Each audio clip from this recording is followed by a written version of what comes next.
everyone, I am Dr. Sonali and I welcome you all to CSC Core Concepts in the series of Learning Python. So let us get started with writing some more, understanding some more details about Python and writing some interesting lines of code. So in my earlier video, we have studied about the operators and I hope you have done through it. And here we are going to learn about the keywords and the data types. So let us first understand what are Python keywords and thereafter we will go to the data types. Now, what are Python keywords? Keyword basically means that they are the reserved words that the Python interpreter will understand. Okay, so since these words are reserved word and if you are using the same words for creating your variables, then it might happen that it may raise a confusion to the interpreter that how to consider it. Therefore, the rules of having a Python variable here is one of them that you cannot use a variable keyword as a name of a variable, function, classes, or any other identifier so as to avoid a confusion. So how would you know that you have which are the Python keywords? So you can write you can use some function, let us say kw list, okay, by which you can understand. Also, sometimes what happens when you are writing, if you have started writing some piece of code, you might have realized that some words are highlighted with a different color. Most of the IDEs, integrated development environments, whether you are using Jupyter Notebook, Spider, anywhere, right, even in IDLE also, the keywords, the reserved words will be highlighted with a different colors. Okay, and this error will encounter, and there will be an error if you are trying to use a keyword. Let us have a look at it practically so that it is easier for you to understand. So let us import a package called as import keyword. So you saw here when I am writing this word import, it has given me, it is in the orange, right?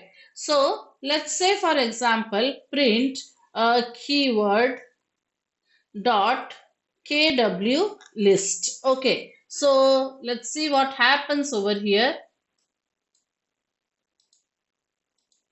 So you have to save the file and you can see here you are given a list of all the keywords, right? So false, none, true, and, as, these are all the keywords. If, elif, else. Okay, these words cannot be used for creating any variables. Now, in case if you are using, let's say for example, I am writing for is equals to 10. Okay, maybe I am using a keyword, right? So if for is less than 20, then you have to print, right? Print hello. Okay, now you see because I have used a keyword here for defining a variable name, I will get an error, right? So here it is highlighting to me because it is saying it is invalid syntax because it is assuming for as a for loop, not as a variable name. So you will of course get errors.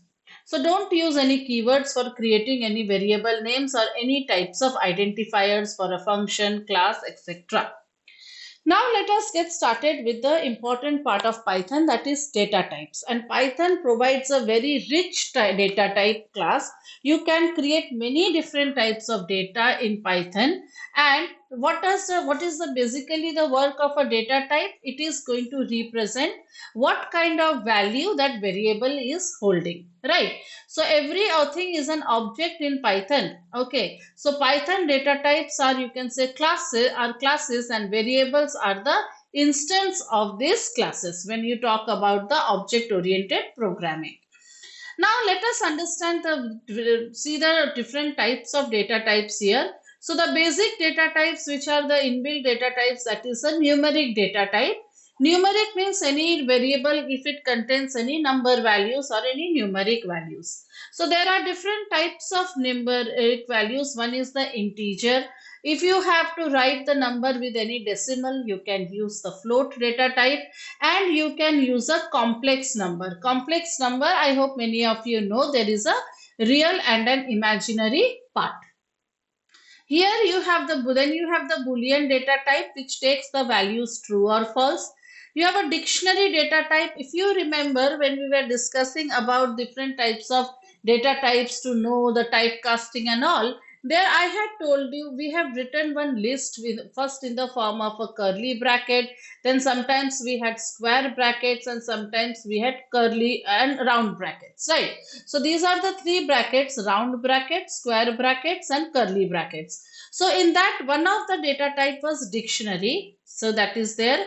Then you have the set data type, and a different type of data type is a sequence data type. As its name suggests, sequence means it will be stored one after the other. Now sequence is of three category. One is string, one is list, and one is tuple. Okay, so now what we will do here is that in this video I will discuss about the numeric and the Boolean data type. They are quite simple to use, and of course we will see some examples.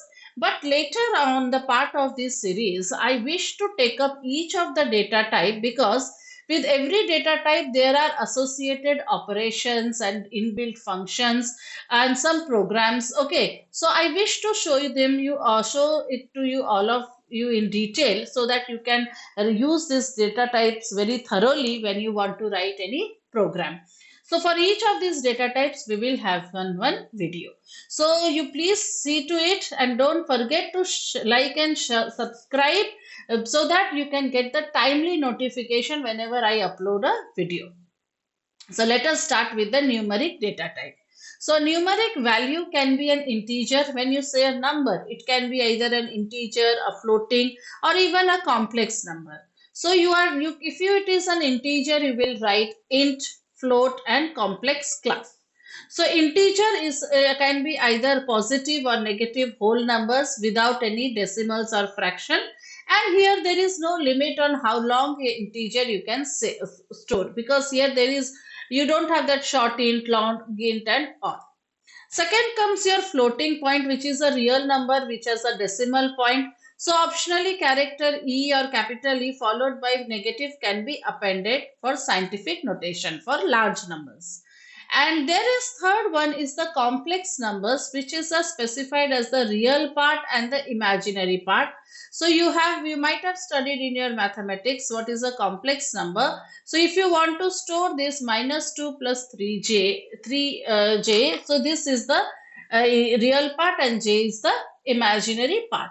So in this way you can say that Python promotes complex calculation. If you are doing some scientific research or something, and if you want to do some complex calculation, you can do it using this Python.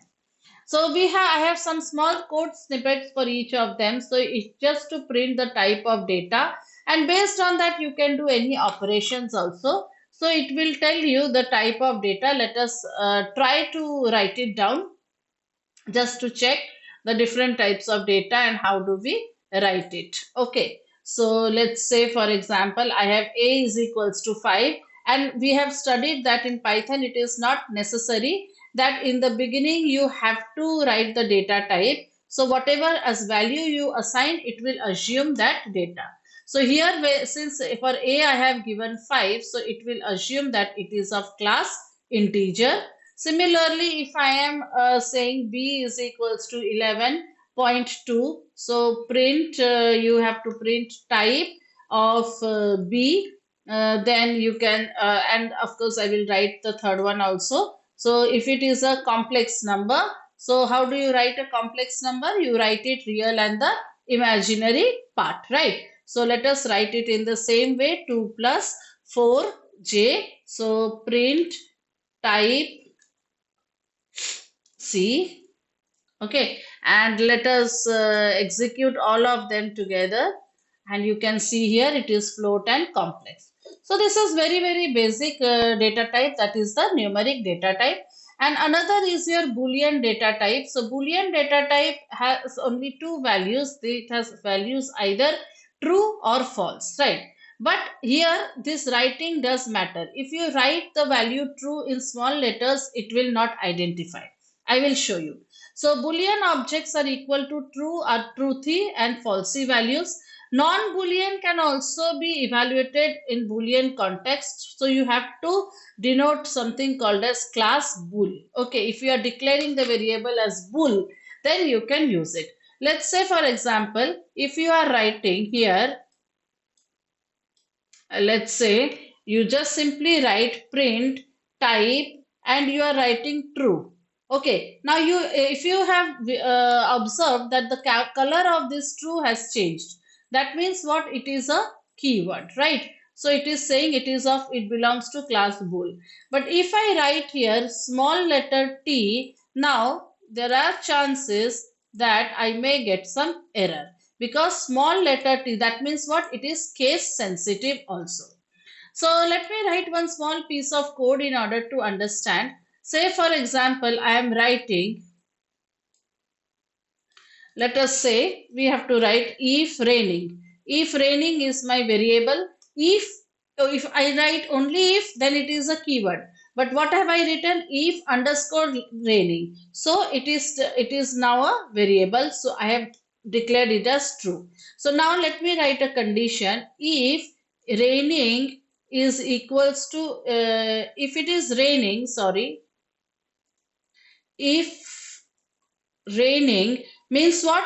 It is automatically assumed that if it is true, then you may print, let's say, take umbrella, let's say, okay, you want to print some message.